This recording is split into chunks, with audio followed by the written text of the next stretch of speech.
Welcome to today's skill session. Today we're going to talk about SQL injection. So we're going to get our hack on. This guy's going to visit and we're going to try to log in as a user without knowing their password by injecting SQL directly into the database. Let's get started. So what I have here is a simple script that you might recognize from other videos. It's built to be poor quality, have a bunch of security risks come with it. So let's just really quickly go through what it is that it does. First of all, if there isn't a session, it's starting one. Then it checks if I'm trying to log out. It removes the session that I have. If I'm already logged in, then it says hi and my name. If that's not the case, then it looks if I'm sending in a username, because that probably means that I'm trying to log in. Then it creates a database connection. It has some SQL up here to get my username and password from the database and then actually log me in here by setting logged in to true in my session. Remembering my username. And then the last thing down here, if none of that is true, then it gives me a form to actually log in. What we want to note here is the way that the SQL is set up, but let's just try this out real quick. I have the database over here so you can see the usernames and the passwords that exist. And the text fields are set up to be pure text so you can see whatever it is that I'm writing. So I can say Dolly and then I can say 321. That's going to be a wrong username and password. So if I click submit, I just get back to the same page. I can say Dolly and then mom, and that's going to be the right username and password. So now I'm logged in and I can log back out. So that's what I can do with this script. But this is built in a very insecure way, because what I'm saying in here in my SQL is just that select everything from the user, where the username is whatever is being posted as the username, that comes from up here or from this input here, and where the password is whatever's being posted as a password. So that's the password down here. So if I figure out this user called Dolly, I can use that as my username. And I don't know what the password is. Obviously, these passwords are super easy to guess, but that's a different hack. What I know is that if this is built as poorly as this is, then I can actually just say, they're trying to figure out if my password is something that's in quotation marks. So what if I just end those quotation marks?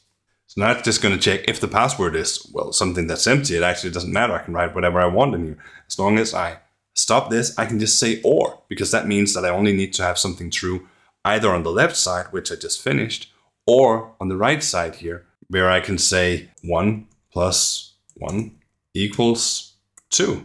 I can end the SQL with a semicolon, and then everything that comes after that will be disregarded. So I can hit submit now, and it says hi Dolly, and I didn't use the right password. So why is that? Well, I have it in here. It says select star from user where username and equals the username. That part was correct. And then and password equals this part. So if we were to copy this and turn it into something readable, what we said for the database was the username, that was going to be Dolly. And the password here, well, if that was 123, that was correct, but it wasn't. So we knew that we had this space to work with.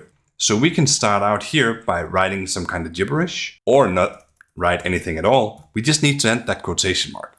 This is going to equate to wrong, but we can say or and then say 1 plus 1 equals 2. Then this part over here is going to be false. This is going to be true, but the result of false or true is true. And the only problem that we have left is now we have this dumb quotation mark and this stuff. So we just hit semicolon. To just say whatever comes after this, that's going to be something else. So these lines obviously don't exist. This one is actually a syntactical error, but it doesn't matter because the database is going to try and work with this as its own thing before it moves on to the next part, which is then just a single quotation mark. So it's just going to disregard that and let us get away with that. So that's why this works. But how do we then make it more secure? Well, we're already actually doing something along the right lines, because down here we are making a prepared statement. But making a prepared statement is not enough. We need to bind the parameters in a more secure way. So what we can do down here is we can say we have this SQL up here. Let me remove this. We have the SQL up here, but we don't want to directly insert our strings into this. So if we go down here and we say, we don't want to even work with these single quotation marks. I mean, one of the problems with this is that we have to insert single quotes, and this looks terrible. It's not really readable anyway. So what if we were to just say, this is going to be our colon username. And our passwords, that's going to be, colon username. And our password is going to be colon password. That's super easy to read, and now all we need to do is replace the username with an actual username and the password with an actual password. And we can do that once we've prepared the statement. We can say statement bind param, and then we can give it 2 parameters in here. We can say colon username, comma, and then the posted username. And we can copy that. We can do the exact same thing for the password. And once we've done that, we'll still be able to log in and log out, but we won't be able to put SQL into these because we're binding the parameter through a function that's actually testing for SQL injection. So let's take a look at that. If we log out, we can still say Dolly, and the password is mom, hit submit, and log in as Dolly. But if we say Dolly, and we don't know the password, so we're just ending the string and then saying or 1 + 1 = 2, and the semicolon to disregard the rest of the string, and hitting enter, then we're getting back here. We're not getting in because it's actually taking that whole equation out as a string, so we can't really do anything to escape that. So we've secured ourselves against SQL injection. Now, obviously, there's a bunch of other things you want to do with a login system, so this is not enough to make a secure login system, but it's a big step in the right direction, and it's one of the most important ones. So now you know what SQL injection is, how it works, and how you avoid it by using prepared statements and binding your parameters.